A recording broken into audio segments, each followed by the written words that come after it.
says government documents admit flat earth. Now, I had to leave a lot out this morning, so understand that this is just the tip of the iceberg. But just so everyone knows, those watching, listening, just so everyone knows, I've spent a lot of time digging into this, reading the actual documents, going to the actual CIA website, the Army website, the Navy website, the U.S. Air Force, many NASA documents, Russian documents from Russia that we stole from them during the Cold War. Amazing things that I'm discovering here. But anyway, we're going to get into this. I'm going to show you this morning. I took screenshots of these things. There, I will later on have to provide links for people. But anyway, let's get into this. First thing I want to do is I want to read Romans chapter 1, verses 16 through 22 here, because this is to this subject of flat earth, or as we should call it, biblical cosmology, true biblical creation, the nature of true creation. I like what Nathan calls it, the doctrine of flat earth, because it is biblical from cover to cover. And I've made that clear in numerous messages over the last few years. But let's read this again and understand the context. And let's understand the context this morning of when the Apostle Paul is saying, I am not ashamed of the gospel of Christ. Let's understand the context of that. Because we got a lot of Christians out there that are beginning to see the truth of creation and beginning to see that the earth really is flat. It really is covered by a dome. There is a really up and a down, just like God said. And I'm going to prove to you, I guarantee this, in the next couple of weeks, I will prove to you that the scientists and the governments of the world have known these truths for a long time. But here, let's read the scriptures here. This is Romans 1, 16 through 22. Paul writes, he says, For I am not ashamed of the gospel of Christ, for it is the power of God unto salvation to everyone that believeth, to the Jew first and also to the Greek. For therein is the righteousness of God revealed from faith to faith, as it is written, the just shall live by faith. For the wrath of God is revealed from heaven against all ungodliness and unrighteousness of men who hold the truth in unrighteousness. Now I'm going to pause there because the word hold in the Greek means to hold down or suppress. That's what it means. You can look it up in your Greek lexicons. So he says that the wrath of God is revealed from heaven against all ungodliness and unrighteousness of men who hold or suppress the truth in unrighteousness. Now he's talking about suppressing truth, and then what's the very next verse that he says here? The very next verse, he says, because that which may be known of God is manifest in them, for God has showed it unto them. For the invisible things of him from the creation of the world are clearly seen, being understood by the things that are made, even his eternal power and Godhead, so that they are without excuse. Now, think about that for a minute. He says there will be men who suppress the truth, and then he starts talking about these men who suppress the truth, and he says God has showed it to them. They have seen the truth. Of what? Creation. But they are suppressing it. This is your Bible. This is Romans 1.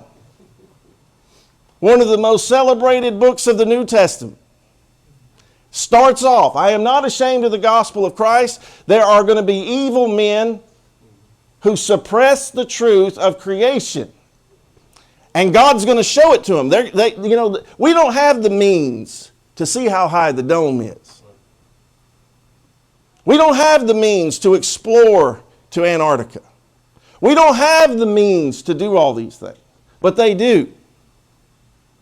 And they know certain truths. And they've suppressed them. But guess what?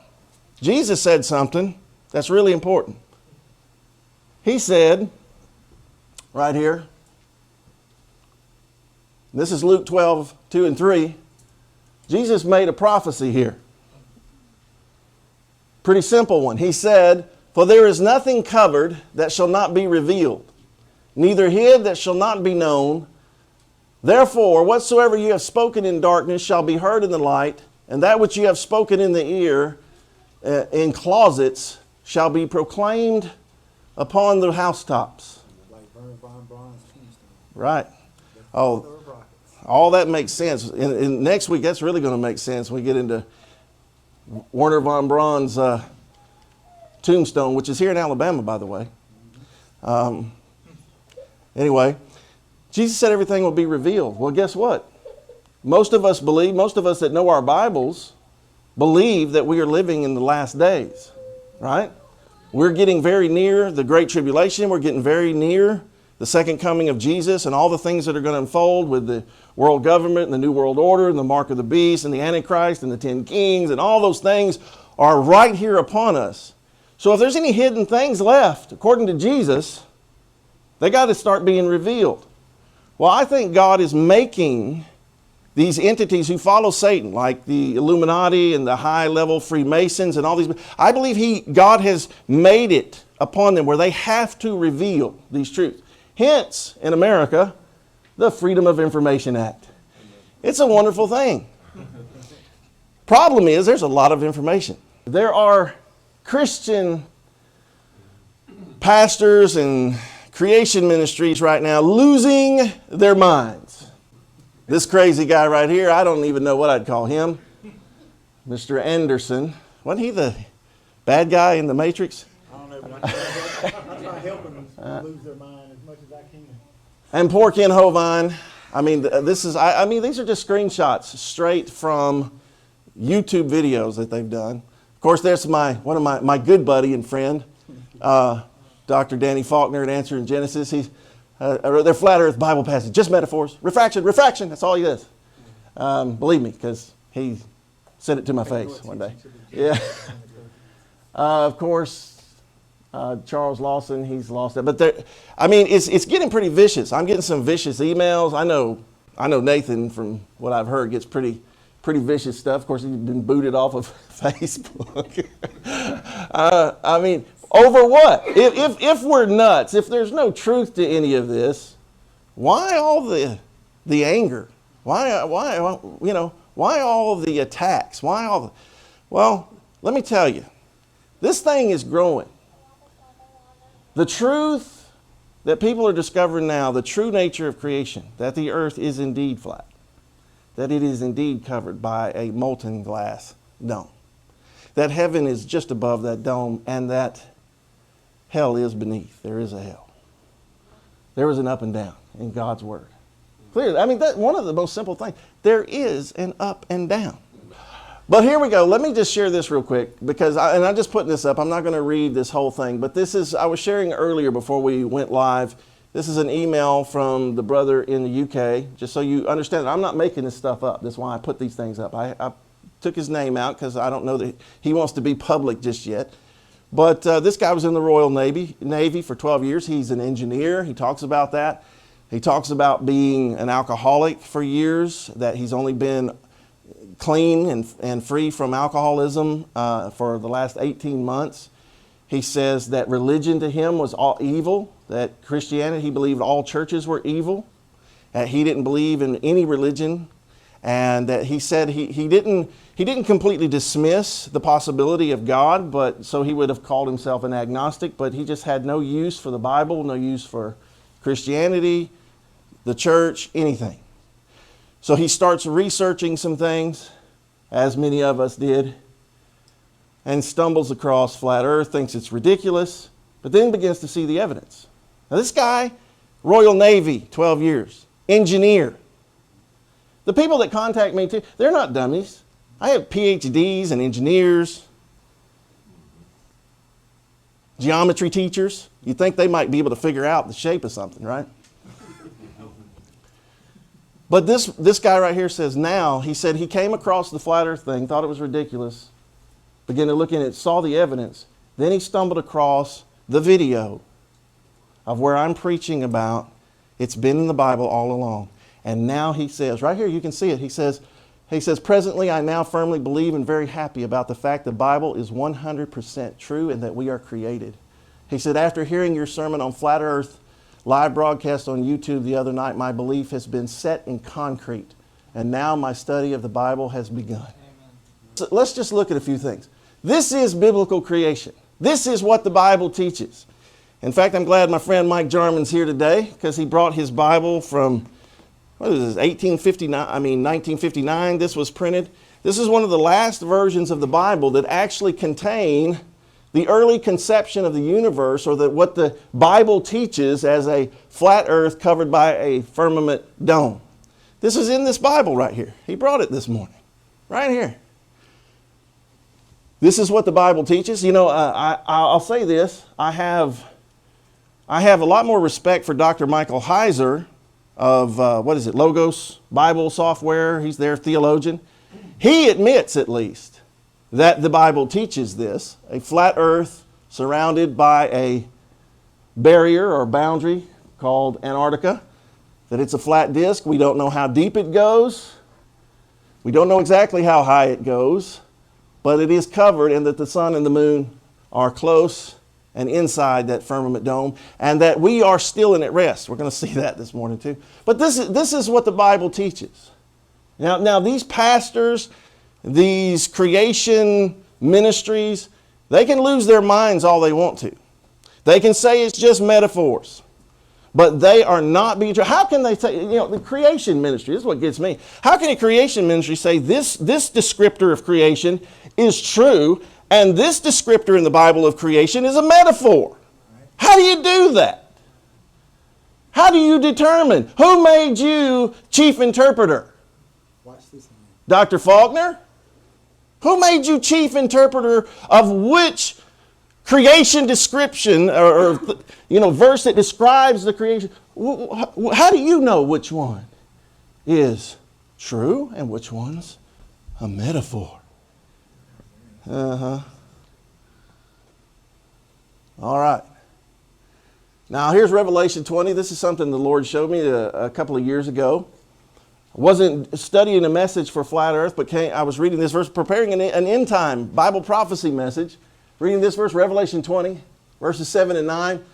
When the 1,000 years are expired, Satan shall be loosed out of his prison and shall go out to deceive the nations which are in the four quarters of the earth, Gog and Magog, to gather them together to battle, the number of whom is as the sand of the sea, and they went up on the breadth of the earth. Now, when I read this, I was like, breadth of the earth? Whoa, whoa, whoa, whoa. The Lord, I know it was the Holy Spirit, just made me pause. And the Holy Spirit made me think, said, why did he say breadth of the earth when he could have just said they went up on the earth? Why did he say breadth? So I did something in 30 years of ministry at that time that I'd never done. I looked up the word breadth of the earth. And it is the Greek word plateaus. Of course, here is the definition, width, breadth, and I thought, plateaus. Well, that sounds like our word, plateau, which means flat land, right? Or a flat place of land. I thought, that's interesting. So then I looked and noticed it says from 4116, meaning that this word has a root word, right? So what is the root word? The root word is plateus. And what does plateus mean? This is straight from the Strong's Greek Dictionary, by the way. Spread out flat. So what he's saying is they went up on the spread out flat earth. These people out here, these pastors, these Christians, say, flat earth's not in the Bible, really? Sometimes you got to look up a word because we lose a lot in English. And also the word gay or gi, or however you pronounce it, for the earth in Greek here means the whole thing. Not just a spot, but it means the whole earth. All right, and that's exactly how the Septuagint translates it as well. So then, of course, I just kept following the path there, and there are the words plateaus, which comes from platus, which means spread out flat, which comes from the word plaso, which means to mold or fabricate, like a lump of clay, which takes us exactly back to Job 38:14, lump of clay, fabricated, spread out flat. The Bible teaches the shape of the earth is flat. It doesn't mean it doesn't have contour and elevation, but it's flat. It's not a ball of 25,000 miles in circumference. It just doesn't exist. Not in Scripture. Anyway, let's keep going. Of course, we've all seen the fake pictures of Earth. There's a NASA official image. But again, for most of us, this is elementary in this. We've already discovered this. But again, for new people watching and listening, they have a problem. They're telling us that these are real images of Earth. Boy, what happened? I mean, did the North America shrunk, man? Right? So these, and then again, they admit that these images are composites. They admit that they're photoshopped. Of course, this gentleman right here who actually does it, Mr. What's his name? Robert Simmons, Mr. Blue Marble, said it's photoshopped, but it has to be. And of course, I listened to the interview where he said that. So this is not just a meme I found. I heard the guy say it in an interview. Photoshop it because it's too flat. Right. It's quite insane. But again, they're listen to this. What gets me is the pastors and Christians and people that want to say, if you believe in this flat earth thing, if you believe in biblical cosmology, you're stupid, you're crazy, you're a lunatic. I had a guy last night make a comment. This guy is a Christian. He said, well, why don't you just say you're geocentric instead of flat earth? The moment you say flat earth, you go to the nut house. I said, I say flat earth because that's what the Bible says. I'd rather be a fool than that. That's right. I'm not ashamed. I'm not ashamed of what the Bible says about anything. I don't care. Oh, yeah. Of course, we all know about this. Here we are at 100 and, what did he get? 128,000 feet, 124,000 feet in a balloon capsule, which is the way they do a lot of things, by the way, in their documents. But, of course, we know that's a GoPro curve, right? Come on, folks. Fisheye lenses, GoPro cameras. Here we go when here's the rocket, the Go Fast rocket. They paused it. You see a flat horizon at allegedly 73 miles high. 73 miles, that's over 300,000 feet.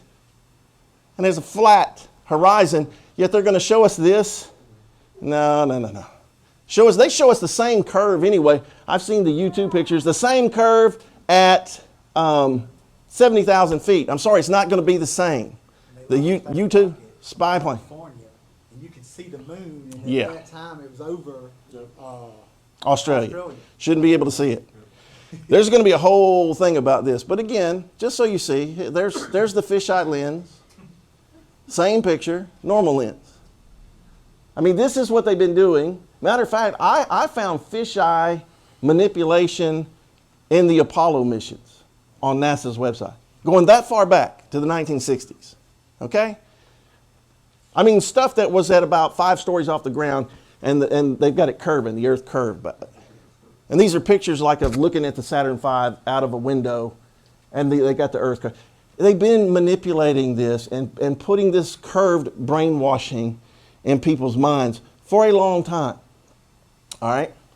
See, there they go. There's the U2 at 70,000 feet. They're trying to say that there's a curve there, right?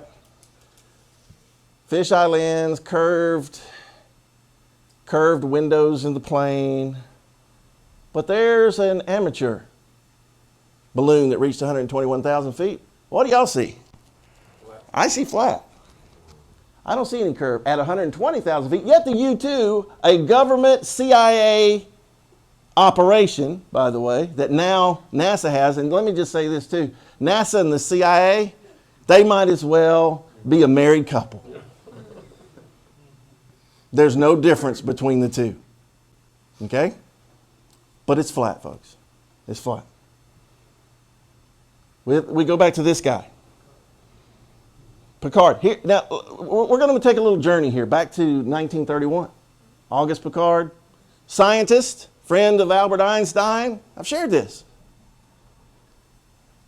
Well-respected scientist, inventor. Creates a gondola, creates his own capsule. Takes a balloon up. The first man to reach the stratosphere. And what do we see here? That's his little porthole, see, he was looking out of. And this magazine right here, this man, a scientist, I have it. Let's go ahead and show it. See, I actually have the actual magazine. Now it's worth about $4,000. I bought it for $20,000. I mean, $20. Hey, after this, it might be worth $20,000. You never know. But anyway, there it is. I got in trouble the first time I should because I was handling it with my hands. They said, you don't handle an old document with your hands. I said, okay. But what does he say here? Right here, I'll just read it.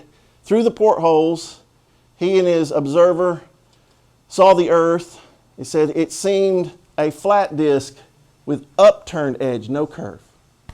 Now, this is a scientist, pre-NASA, 1931. Why did he have a reason to lie? He was a scientist. He was telling you, this is what I observe, which is real science.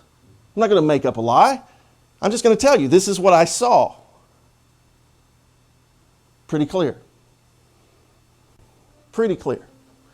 There it is again. There's so you can see where he actually said it through the portholes. The observer saw the earth through a copper-colored, then bluish haze. It seemed a flat disk with upturned edge. Oh, and I'm going to tell you another reason I discovered why that outer edge it's got that little blue haze. I found out that there's a blue vapor, blue cloud that Antarctica creates. Yeah, I found that out recently. But anyway, of course, here's the Bolivian salt flats. Have you been there, or was it just your family? Her family is from Bolivia. You still have family in Bolivia, so they've been to this actual place. Yes, this is real. 4,086 square miles of complete flatness, 1 meter variation. 4,000 square miles of flat. How many 4,000 square mile areas can you have of flat on a ball? Exactly. It doesn't work. These places exist, and it's all over the world. These are not anomalies. It's all over the world. I could do this all day right here. I went back and looked at this again, but I can't remember the school. What is it? What are they? USU. I don't know which university this, but this was a university test to see if the state of Kansas was actually flatter than a pancake. Now, the state of Kansas, and then after studying this, scientists studying this, they said, no, it's actually not as flat as a pancake, it's flatter than a pancake. Now, stop and think about this. I actually stopped to think about this. Here it is, science, several U.S. states led by Florida are flatter than a pancake. Now, get this. Kansas, they said, is flatter than a pancake, that its flatness is at a level of 0.97, how flat it is. Yet, it's the 9th flattest state in the United States. Florida is the flat. Look at this. South Carolina is number 4. Texas is number 8. And it's the biggest state. And it's meaning Kansas. It's below Kansas. It's flatter. It's flatter. Texas is flatter than Kansas. Wait a minute. How do we have all these big flat spots on a ball? Look at this. Here's just the math on this. Here's the miles. The width of Kansas is 410 miles. The length of Florida is 447 miles of flat, more flat than 0.97. Do a little math. We'll just do Kansas here. All right? All right, so I put in 0 because we're not having any height. We're just going to measure the curve, the bulge it should be there. Right? So you just measure it, you type in, it comes out to 111,801.51 feet of curve it's supposed to be there. And it's real simple. The math is real simple, you guys. 8 inches per mile squared. Not 8 inches per mile. That's a lie. It's 8 inches per mile square. And in certain latitudes, it increases. And that's the bulge calculator. Right. The drop below the horizon calculator. Right. Different. This is being generous if you're using this as your drop below the horizon. And for those of you who didn't hear that, Nathan's talking about this is not really counting the drop below the horizon. This is just the bulge. So it's even worse. This is being generous. So 111,801 feet is a bulge of 21.17 miles. You simply divide 5,280 feet into that. 21 miles high. So Kansas should be like this from one end to the other with a 27-mile bulge in it. 21 or 20? I mean 21.7. 21 miles. You can't have a 21-mile bulge in something that's flat. Flatter than a pancake. And Texas and Florida and South Carolina all beat Kansas. And they want to mock us? They want to laugh? These are scientists. These are universities doing these studies. This is not a flat earther. This is not some nut with a tinfoil hat. And what, were we supposed to just ignore this? We just ignore this. There it is. That gives you a little bit of what we're talking about, that bulge that should be there.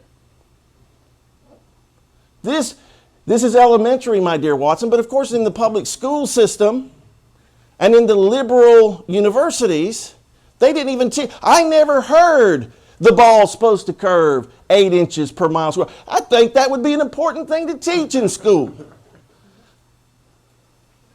But no, they don't teach that because they don't want you to start looking for yourself and calculating for yourself. Just believe what we tell you. Because we don't want you believing your Bible. We don't want you finding God. We don't want you finding the Lord Jesus Christ, the Savior, the Messiah.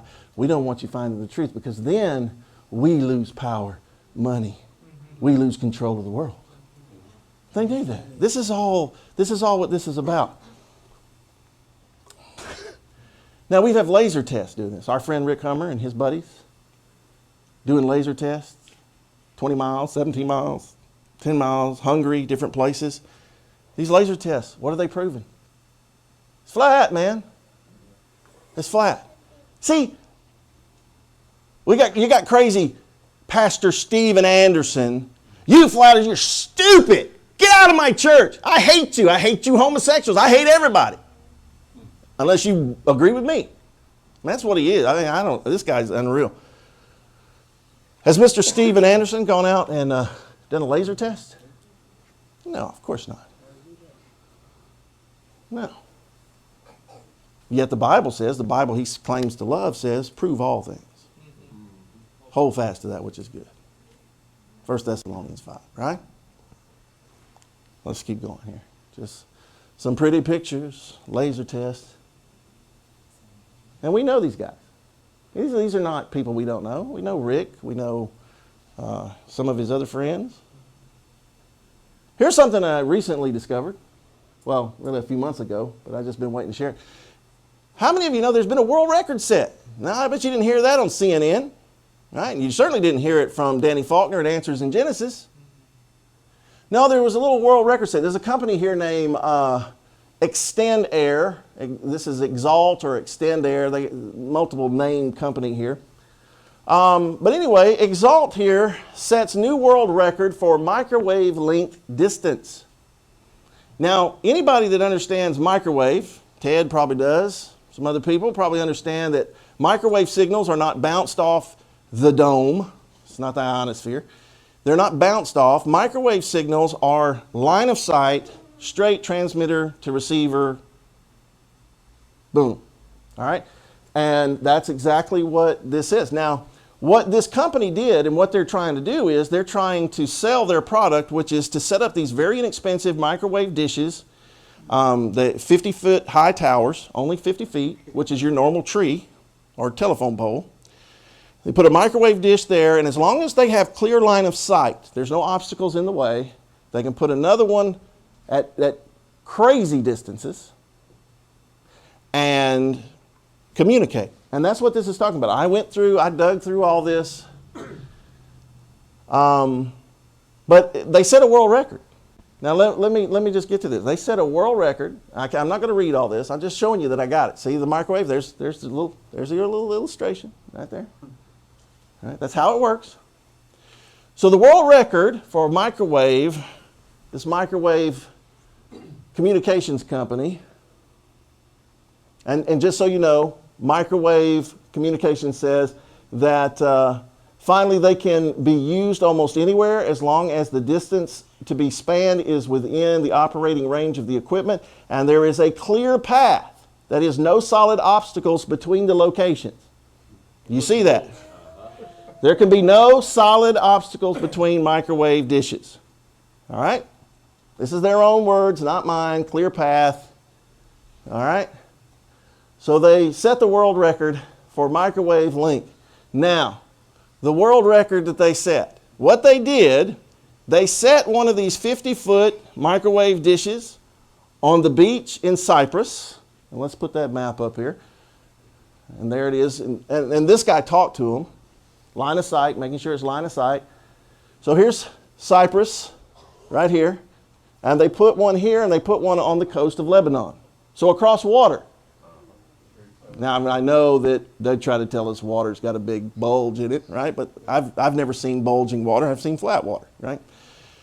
But 146 miles from the coast of Cyprus to the coast of Lebanon, this set a world record. It is recorded as a world record for microwave communication.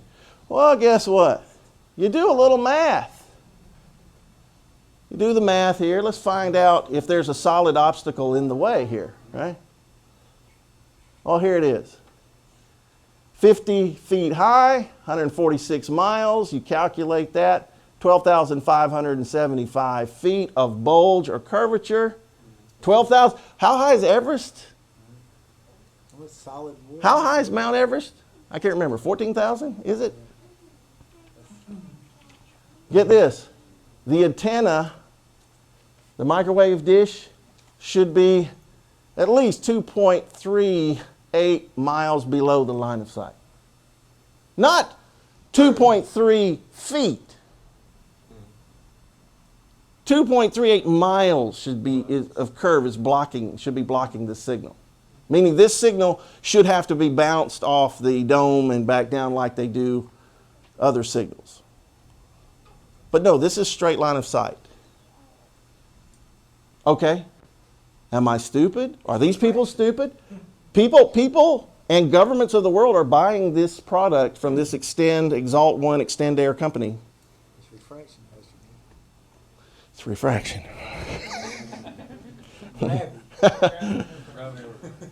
Gravity and refraction. Now let's get to the government documents. Now I'm going to go back to one. This is the first government document. I shared this 2 years ago. But here's the government documents. I shared this at the Flat Earth International Conference in Raleigh in my presentation, 2017, last November, that Robbie Davidson put on. I thought this was something to find this document. All right? This is, how little did I know. This was the tip of the iceberg. But this is a NASA technical manual. You can look it up. Anybody out there watching and listening this morning, you can Google NASA document 1207. You can pull up, it'll take you straight to nasa.gov. You can pull up the PDF. You can read this for yourself. This is free information. Right? So, Stephen Anderson, Danny Faulkner, Pastor Lawson, Ken Hovine. This is what NASA says. And I'm going to show you, they say far worse than what's in this document today. Right? But here's what they say. The derivation and definition of a linear aircraft model. In the introduction, they flat out say right here, this report documents the derivation, which means the origin, and the definition of linear aircraft model for a rigid aircraft of constant mass flying over a flat, non-rotating Earth. Everybody see that? Derivation means the origin. Definition means this is how it's defined. This is how it works. So they're talking about the equations, and you want to talk about the calculus and trig this thing gets into. The equations are based on these airplanes flying over a non-rotating flat Earth. Question: why would this be in any technical manual of anybody if it doesn't exist? I mean, think about it. They claim the Coriolis effect, that snipers have to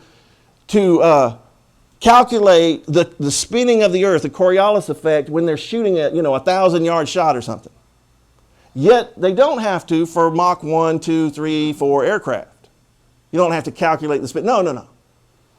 This is just about, these planes fly over, non-rotating flat earth. So, well, Pastor Dean, this is what I heard. Oh, well, they're just doing that to simplify the equations. Oh, really? I'm sorry. I didn't know that NASA rocket scientists and MIT mathematicians couldn't factor in 8 inches per mile squared.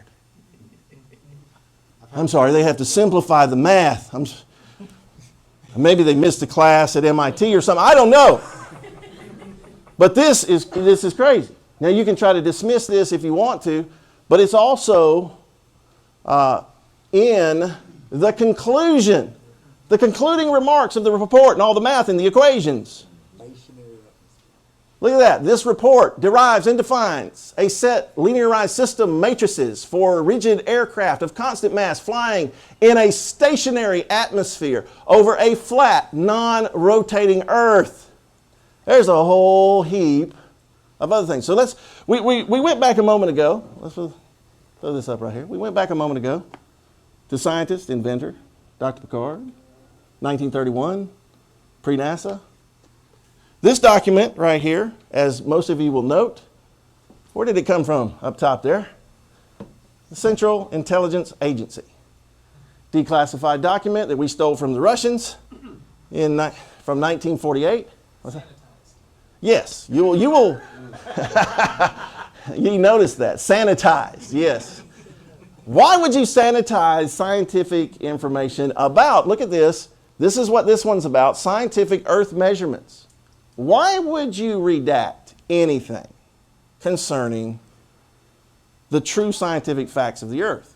I wanted you to see that scientific measurements of the Earth, June 1948. It was originally in the Russian language. This is the translated thing. Date distributed, July 1949, number of pages 19. Just so you can see, here's getting into it here. Now, notice it says, the paper says, outer gravitational field and shape of the physical surface of the Earth.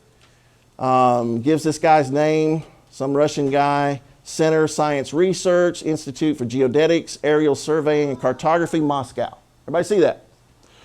All right. You can go through this entire document if you want to. I'm just pulling out something that I found very interesting in 1948 from Russian scientists that was classified.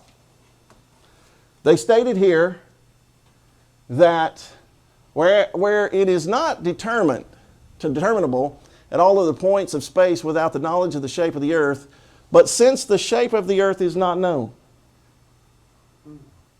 I'm not going to read all this, because if I read all this today, we'd be here for a long time. In fact, I cut out stuff.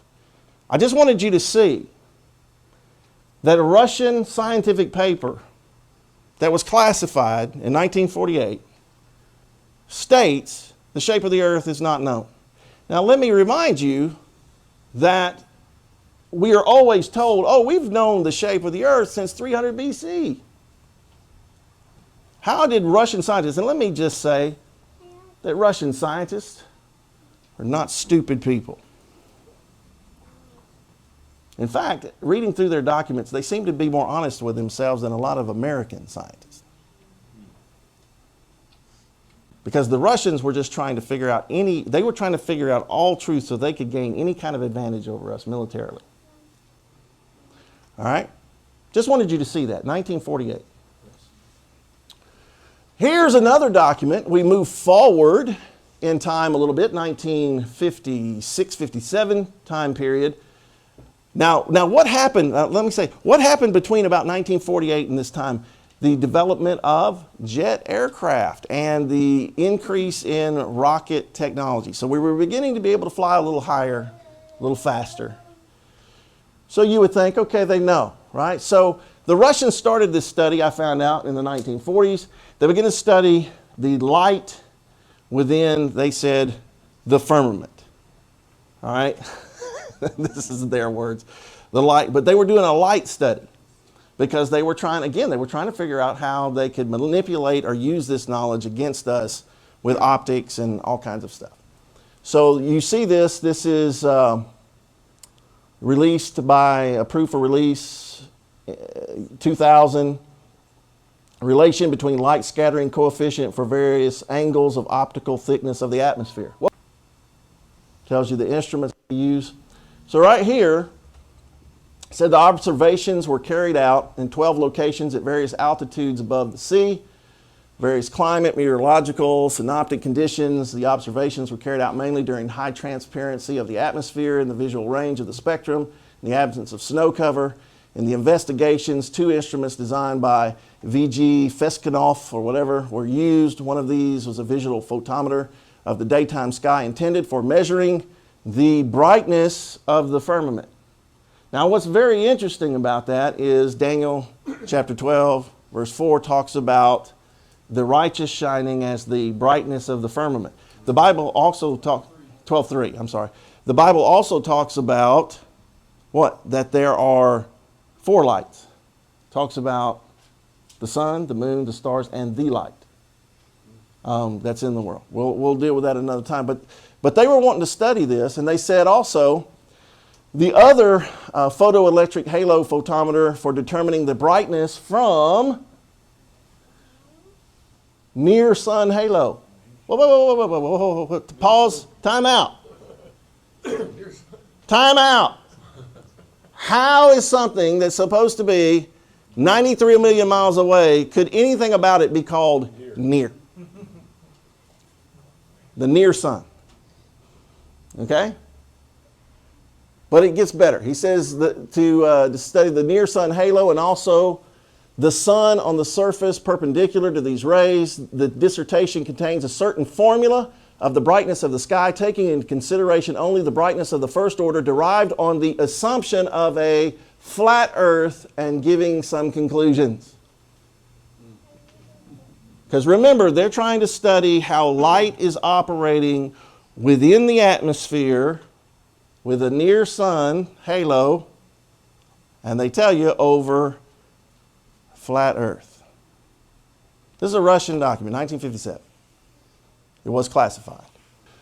Let's look at it. We're going to go down through some now here. I'm going to try to go pretty fast. This is the Army Research Laboratory. Notice every time when you see .mil, whenever you see .mil, the only people that can have .mil, military.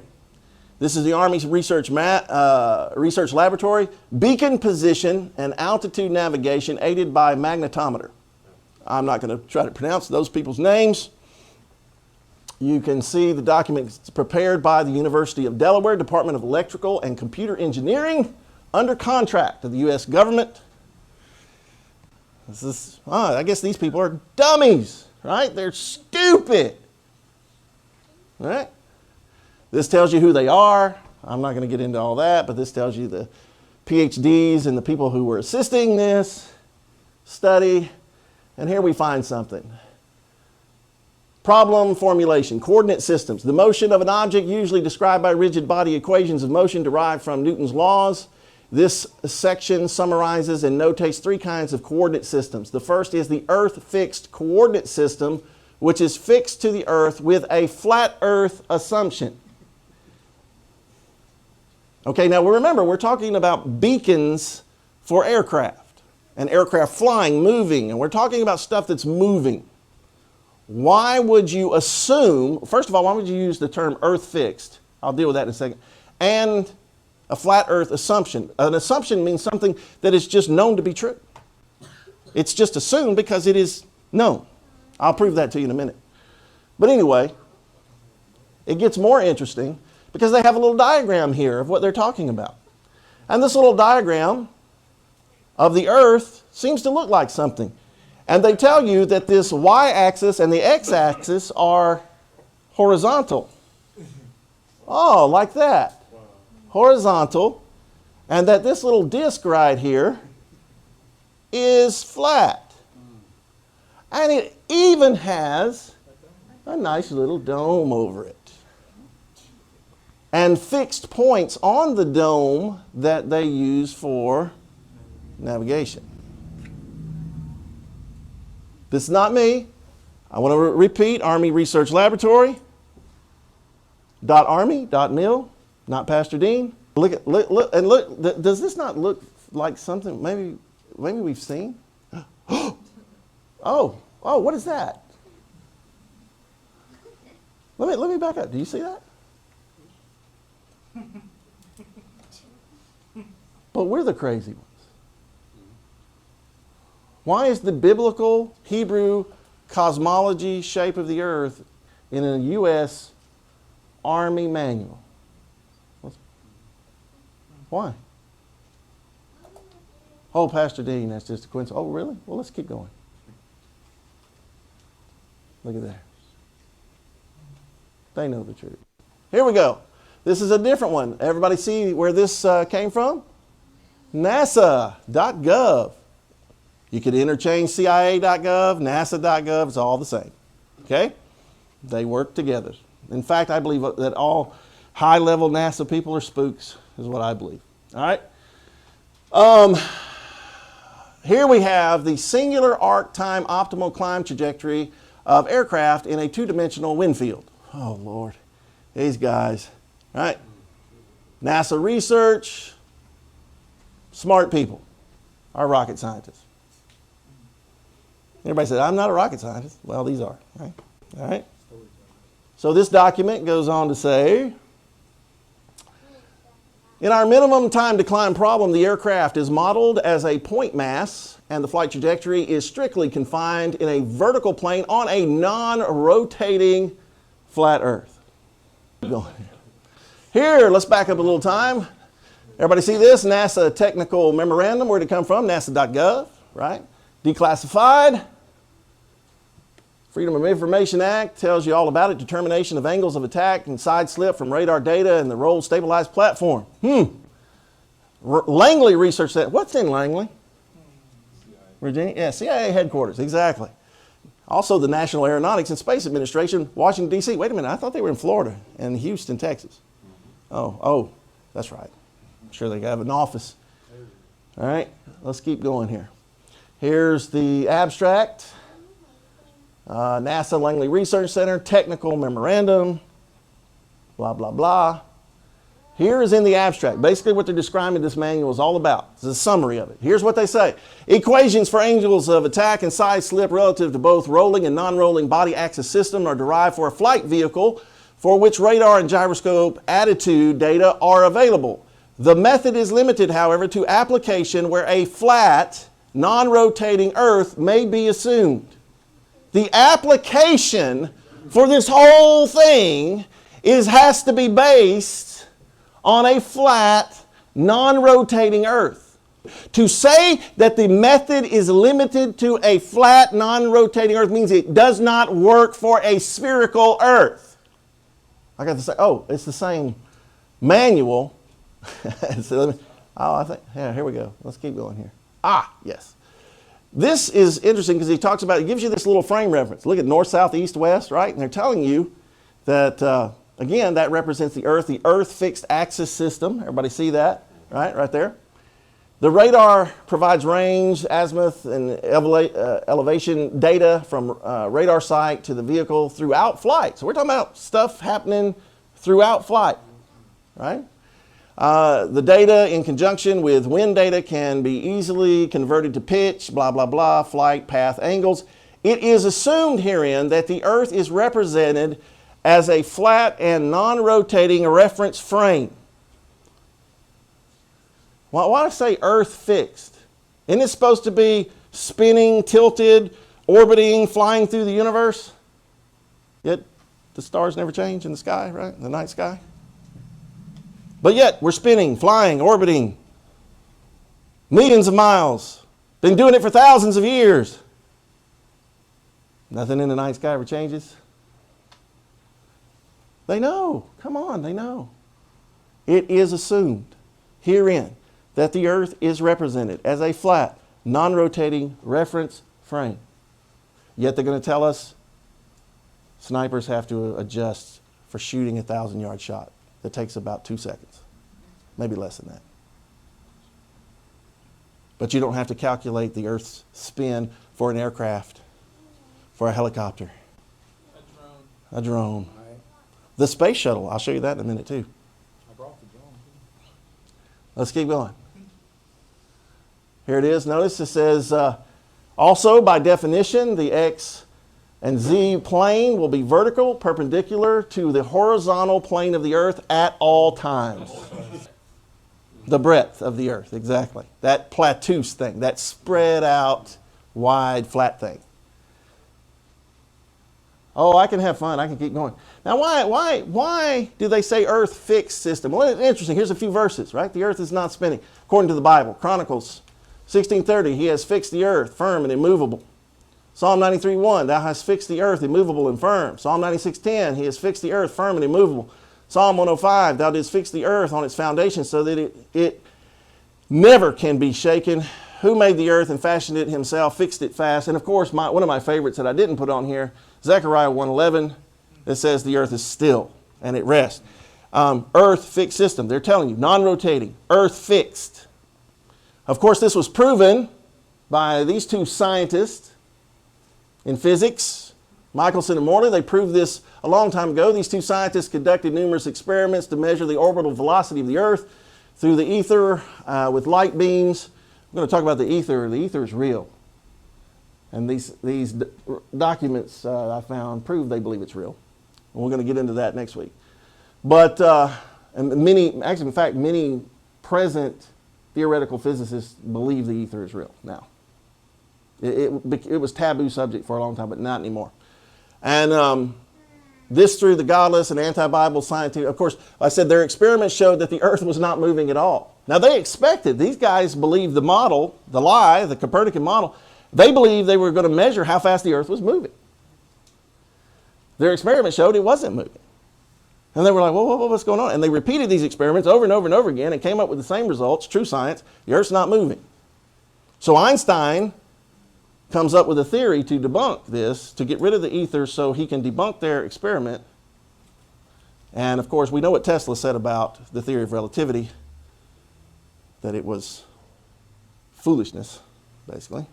Now, here's a doctoral dissertation by a PhD candidate that became part of this European Control Conference. In fact, I guess he graduated, but this doctoral dissertation that he began to speak to, I guess, the European Space Agency or whatever, a new path planner based on flatness approach, application to an atmosphere reentry mission.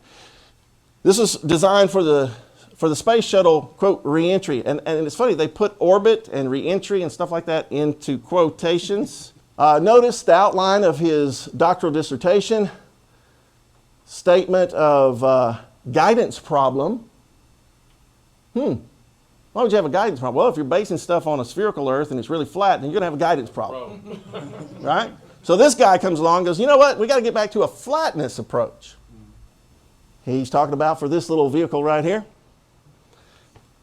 And we'll keep going. Notice he says model in flat Earth coordinates. Everybody see that? Again, this doesn't exist, right? Flat Earth doesn't exist, but we're going to have a model for it and all this unicorn math.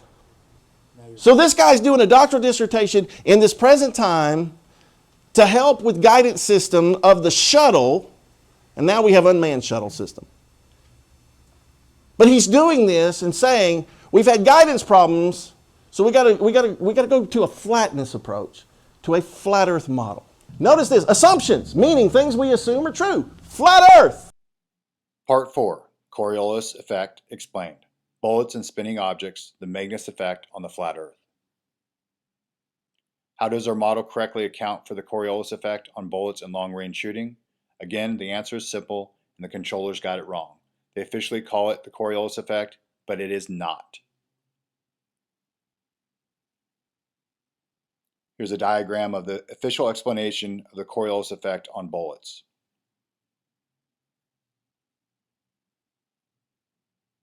The apparent deflection of a body in motion with respect to the Earth and caused by the rotation of the Earth.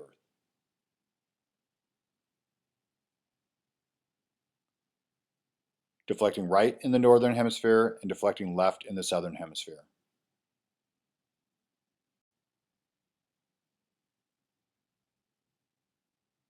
The official explanation is complete rubbish. The Earth does not spin, rotate, or move. The Earth is motionless, fixed, and stationary. The Holy Grail, a cup or bowl. We will explain more in future videos. Rifled barrels are used to create the spin of the bullet. The spin stabilizes the bullet in flight, but also creates the deviation from the expected path of flight.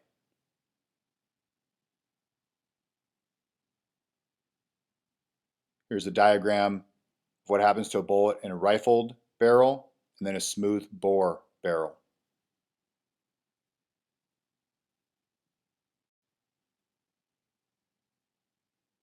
The real answer, the Magnus effect. As the ball is spinning, there's friction created on one side, and then the air flows freely on the other side.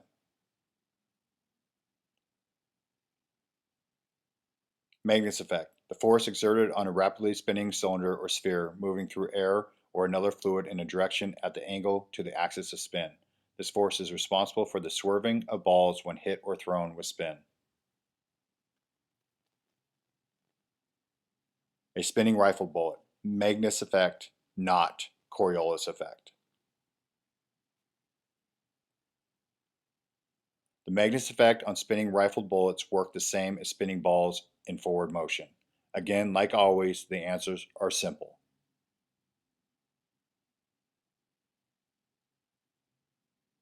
Another diagram of air flowing over a spinning ball.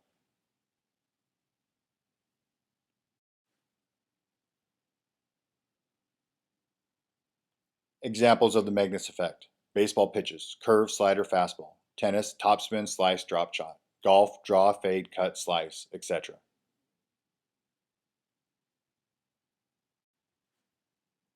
Sideways spin or a spiral action will deviate left or right, as in a football or rifled bullet, depending on the rotation of spin.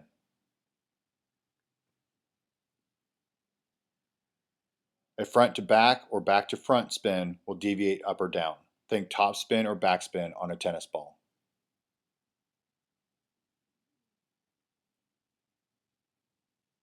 Great video demo on the Magnus effect, a guy dropping a basketball from a dam. Link will be in the description. Part 5, Coriolis effect explained. Airplanes and the Magnus effect on the flat Earth. For every good reason there is to lie, there is a better reason to tell the truth. Bo Bennett. How come airplanes are not affected by the Coriolis effect while in flight? Before we begin, let's recap the Coriolis effect. Here's the silly diagram from the controllers again, the official explanation of the Coriolis effect. The apparent deflection of a body in motion with respect to the Earth and caused by the rotation of the Earth.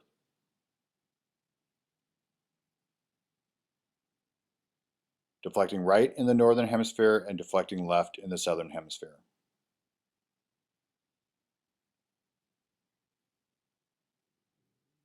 This is how ridiculous the controller's models are. They say the Earth moves in 4 different speeds and 4 different directions of movements. However, they only take into account one for the asinine Coriolis effect. We will teach you how to think again. You have the most powerful weapon in the cosmos, your brain. I suggest you use it. Me, Brian Austin Lambert.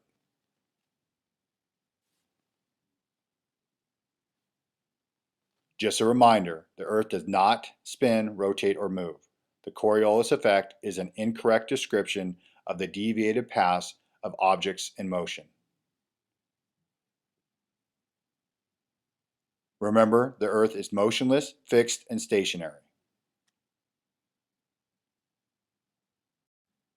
The Holy Grail is a bowl, cup, or platter, whichever term you prefer. The Grail is the concave structure that confines your world. We will go into greater detail in future videos. Now back to the question, how come airplanes are not affected by the Coriolis effect while in flight? Again, the answer is simple, because airplanes do not spin. Airplanes do not experience any deviation in their expected path because the Magnus effect does not apply to things that do not spin. No spin equals no Magnus effect equals no deviation in expected path. Recap of the Magnus effect. Magnus effect, the force exerted on a rapidly spinning cylinder or sphere moving through air or another fluid in a direction at the angle to the axis of spin. The force is responsible for the swerving of balls when hit or thrown with spin. Simplicity, the key to understanding everything.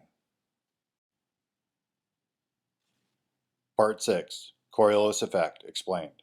Hurricanes and magnetohydrodynamics on the flat Earth.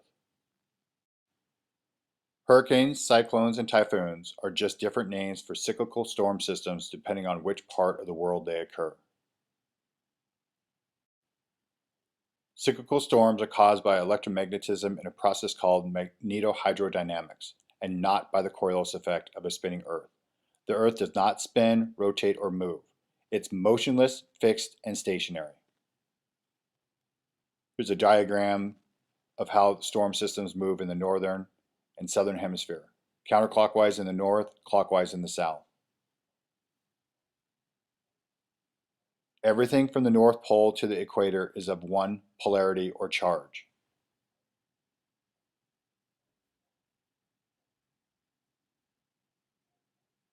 And conversely, everything from the equator to the South Antarctic ring is of the opposite polarity or charge.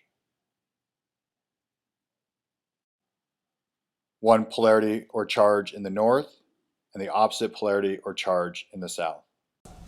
Coriolis and centrifugal forces neglected.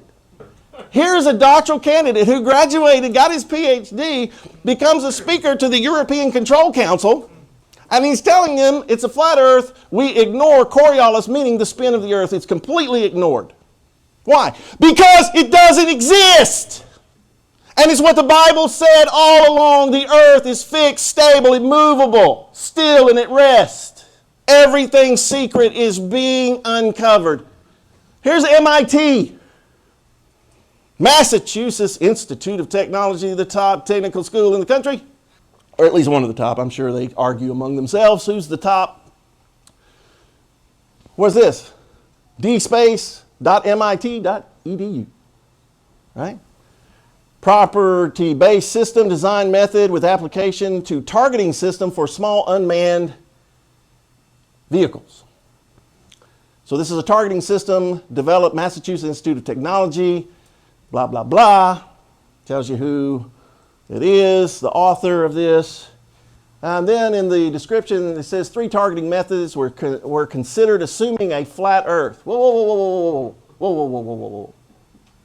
Why would an MIT professor, PhD, why would he assume the Earth is flat? Assuming a flat Earth. No, he says 3 targeting methods. Consider assuming a flat Earth using DTED data and using angle range. The evaluation revealed a descending utility order, flat Earth, and range based upon the system's requirements. I mean, these and aeronautics and astronautics. Yeah.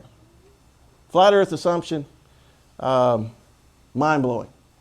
All right, let's get back to our documents, government documents here. Just wanted you to see MIT and other doctoral candidates and PhDs saying it's flat and it's not moving. That's what the Bible said. It's flat and it's not moving. We can say it, but you say it, you're crazy. Yeah, if I say it, I'm crazy. But these guys can say it, and their papers get passed around among the elite, and a lot of them classified. Yes, and many of them do have Nobel Prize, and they get sometimes they get classified, right? And then declassified. So here, y'all gonna love this. This is what's the website? Everybody, look at top there. All right, NASA.gov. April 1961, National Aeronautics and Space Administration. Calculation of wind compensation for launching unguided rockets. Pretty serious stuff. Rocket science. Rocket science. Calculating wind, right? Pretty important thing to know when you're shooting rockets. Faith and I discovered that not too long ago. We shot up one of our rockets, and the wind took it far, far away. We never found it. The wind effect. There we go. Have a little fun. There it is again, just so you see it up close. Calculation of wind compensation for launching unguided rockets. So we're talking about rockets by Robert L. James Jr. and Ronald J. Harris, Langley Research Center, Langley, Virginia, Langley Field. I would say pretty important stuff, right? All right. But who reads this stuff? Who stays up all night and all day reading this stuff? I do. All right, technical note. Here we go. Summary, method for calculating wind compensation for unguided missiles. It is derived from which has a greater degree of flexibility than previously proposed methods, blah, blah, blah, blah, blah. And they get into it. So they're telling you, summary, here's what we're up to, trying to figure out how to guide rockets. Let's look at this. It says trajectory simulation incorporating the above requirements is presented in reference 8. In addition to the above requirements, this simulation assumes a vehicle with 6 degrees of freedom and aerodynamic symmetry and roll, and the missile position, again, space will deal with that. They don't even, it's not what they're talking about. What we think, what they've told us, and what they know space is, two different things. So when they say it, they don't mean what they've lied about. The missile position in space is computed relative to a flat, non-rotating Earth. April 1961, NASA technical document for calculating unguided missiles, not anything we're sending into space. Just unguided missiles, like the V-2 was an unguided missile. Here's another one. Okay, completely different document. Where did it come from? NASA.gov, right? Unpublished preliminary data, atmospheric oscillations, tells you the people. Georgia Tech project. Georgia Tech, here we go, right? My wife's brother is a professor at Georgia Tech. He would be losing his mind if he heard this, but his own university has been part of this. Under contract, Georgia Tech project, contract, prepared National Aeronautics and Space Administration. So this was in conjunction with their engineers, Engineering Experiment Station, Georgia Institute of Technology, Atlanta, Georgia. The requirements for additional copies. Talks about that, says the Department of Defense contractors must be established for DDC services or have their need to know certified by the cognizant military agency. So this was not to be passed around. This was need to know.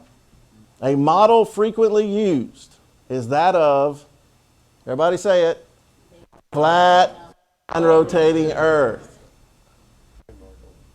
The most one can profitably simplify the problem is to consider the isothermal atmosphere, plane level surfaces, and a non-rotating Earth. But I just wanted you to see, we're talking about 1948, 1957, 1960s, 1970. The first NASA document I showed you about the linear, the derivation, and that was 1988. We're talking about this stuff, it's never changed.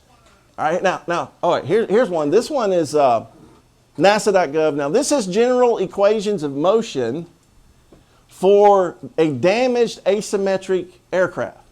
So what they're trying to do is fix equations if a plane loses part of its wing or tail fin or whatever, how to compensate and all that stuff, right? So that's what this is about. And the technical manual gives you this stuff. The introduction, here's the introduction, right? Just so you know, it says, in order to analyze the dynamics of damaged aircraft, the dynamic equations of motion must properly reflect the underlying physics.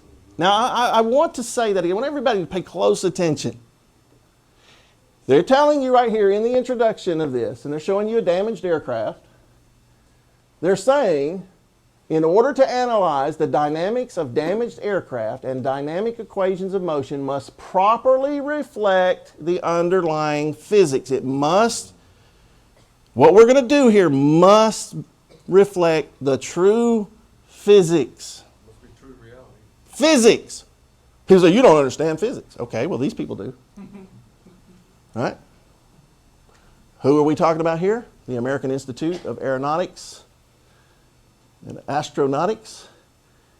And here's what they say. Rigid body equations of motion, reference to an arbitrary fixed point on the body. There are several approaches that can be used to develop the general equations of motion. The one selected here starts with Newton's laws applied to the collection of particles defining the rigid body. Any number of dynamics or physics books can serve as references. So they're saying the physics books can serve as references. So in this paper, the rigid body equations of motion over a flat, non-rotating Earth are developed. Here we go. You can tell when they're older documents. Atmospheric refraction errors for optical instrumentation. Fun reading, folks. I'm telling you, fun reading. There you have it. Tells you technical memorandum, blah, blah, blah. Same thing. Preliminary report. October. What do we got? See, we're backing up. 1953. White Sands Proving Ground, La Cruces, New Mexico. Here we go. Look at this here. Just wanted you to see the signatures, real signatures. Dr. Fred Hansen, Dr. J.W. Molnar or whatever, James C. McNatt, Lieutenant Colonel, United States Air Force, Thomas W. Morgan, Major, United States Air Force, Systems and Engineering Branch, Flight Determination Laboratory, White Sands Proving Ground.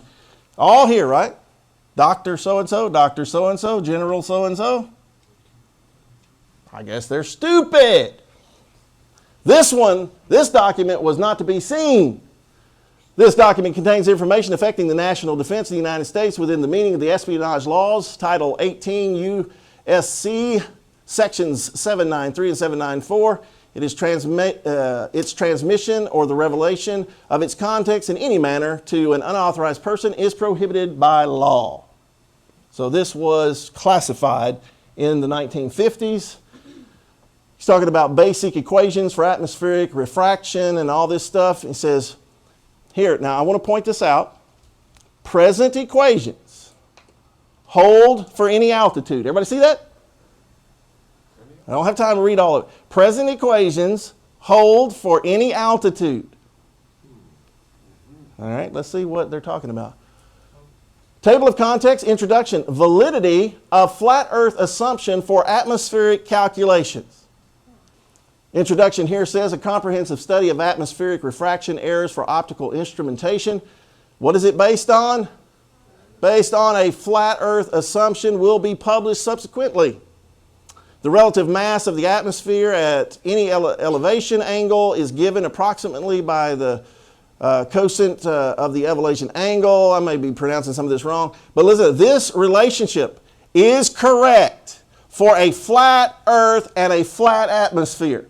This relationship is correct.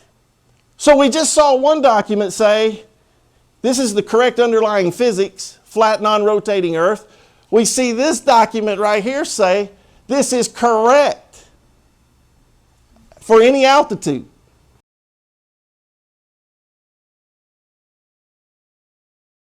This could stand in court. Yeah. Oh, wow. That's a good point there, Nathan. He said the second part of the definition, the state of being legally or officially binding or acceptable, that this would stand up in court. And that's why. And anyway, let's just say that they didn't put in the validity. They just used the word flat Earth assumption. You hear that a lot. Well, the assumption, a thing that is accepted is true or is certain to happen without proof. I mean, we don't even need proof of this anymore. This is what is assumed to be true by the scientific community, by the governments of the world. This one, this is NASA Technical Memorandum, nasa.gov, mathematical model of a CH-53 helicopter. You guys know a helicopter pilot, right? So here's the NASA manual on that.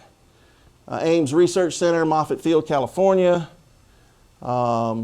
Equations of motion. The helicopter equations of motion are given in body axes with respect to a flat, non-rotating Earth. Here's another one. Vision-based mobile target geolocalization and target discrimination using Bayes detection theory.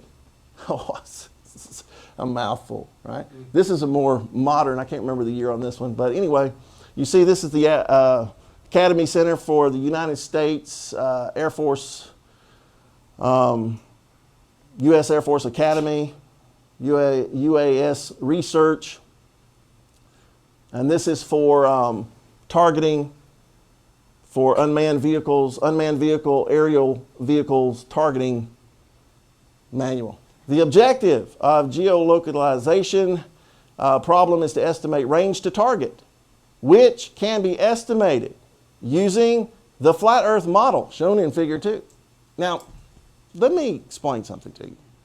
I played a little golf in my day, right?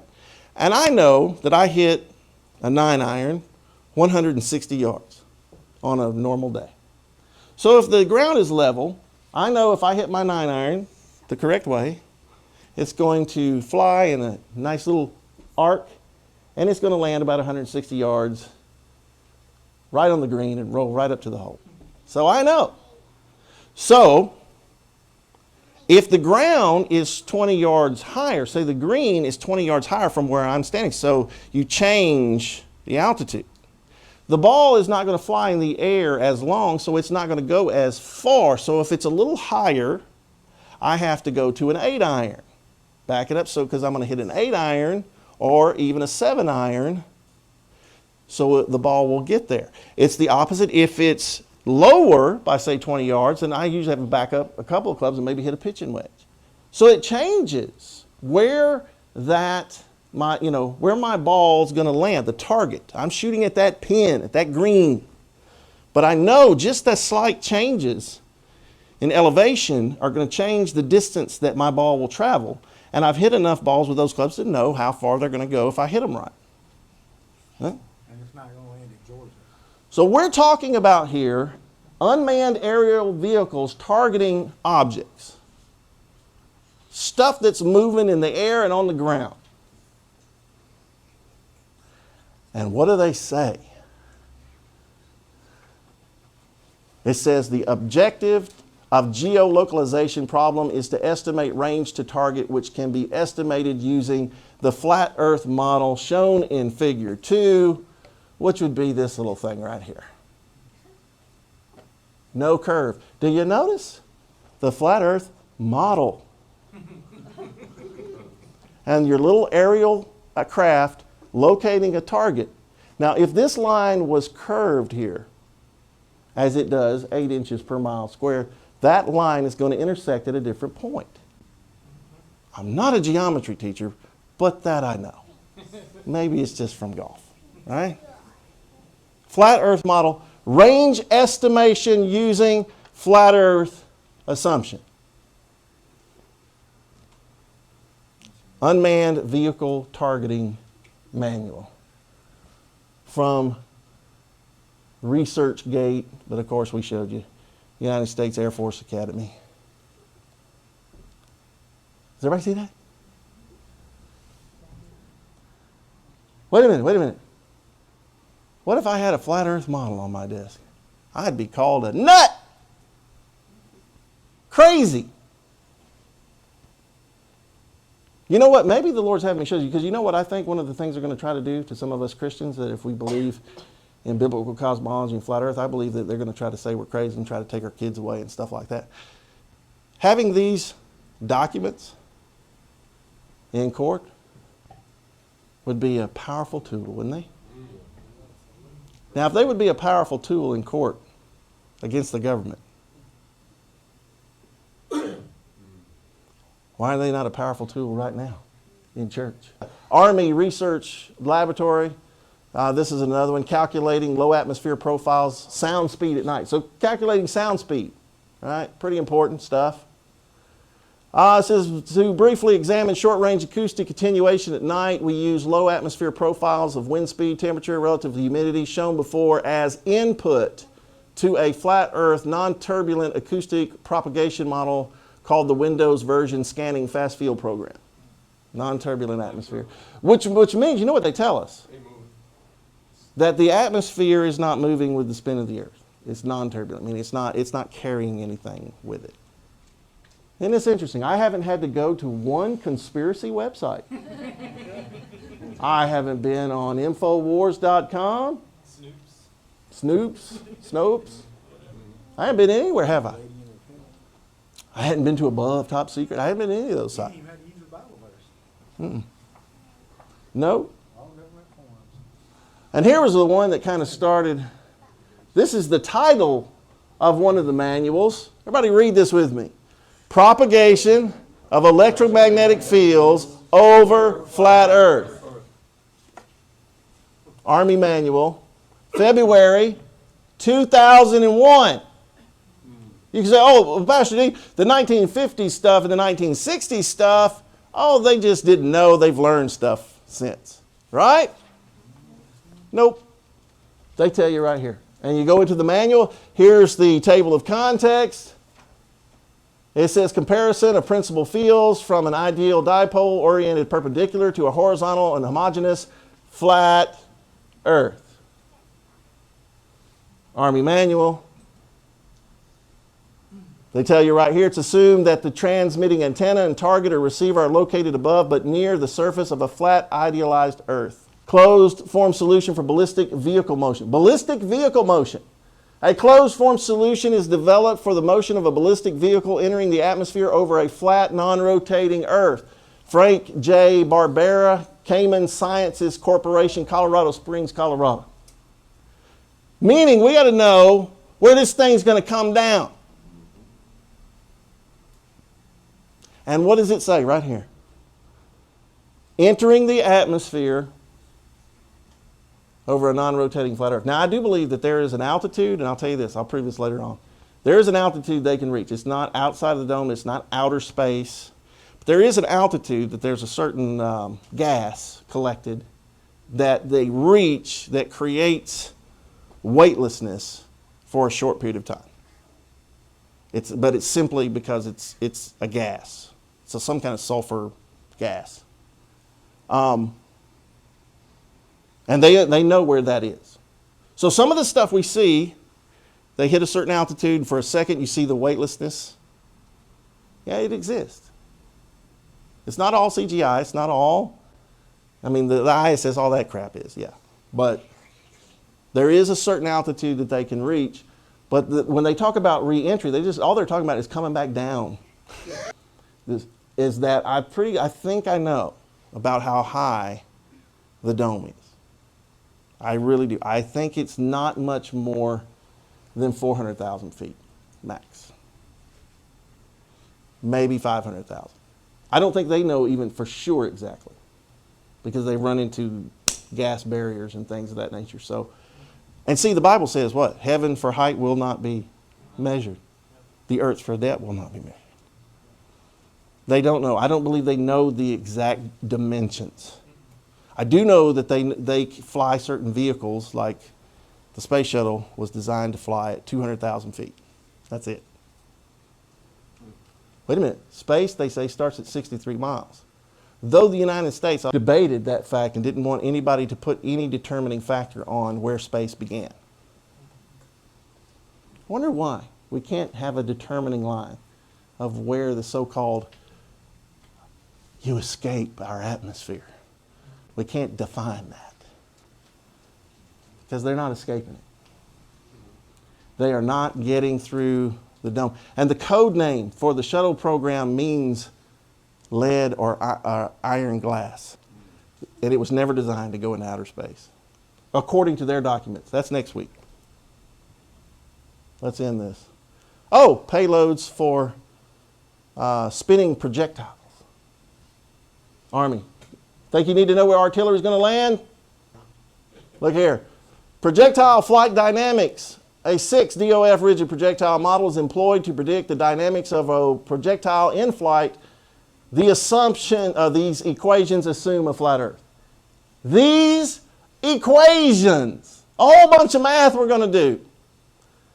BG Karpov experimental observations of dynamic behavior of liquid-filled shells. U.S. Army Ballistics Research Laboratory, Aberdeen Proving Ground, Maryland, August 1961 is a reference to this. But he says, and again, a projectile. You want to know where that artillery round is going to land. And what this study is, the one that has a solid explosive versus one that has a liquid payload. They're talking about chemical weapons or biological weapons. So they want to know, figure out the equations. So a 6 DOF rigid projectile model is employed to predict the dynamics of a projectile in flight. These equations assume a flat Earth. Again, why would you do unicorn math? Why would you do Thor hammer math if they don't exist? Why would you try to calculate ballistic missiles, unguided rockets? shuttle landings. Why would you base all your equations, all of your science on a flat earth, non-rotating, non-moving, stationary atmosphere if it doesn't exist no more than a unicorn or Thor's hammer?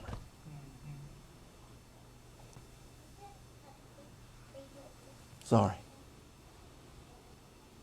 We got to be toward the end here.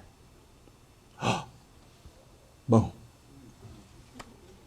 All right, I'm going to close here.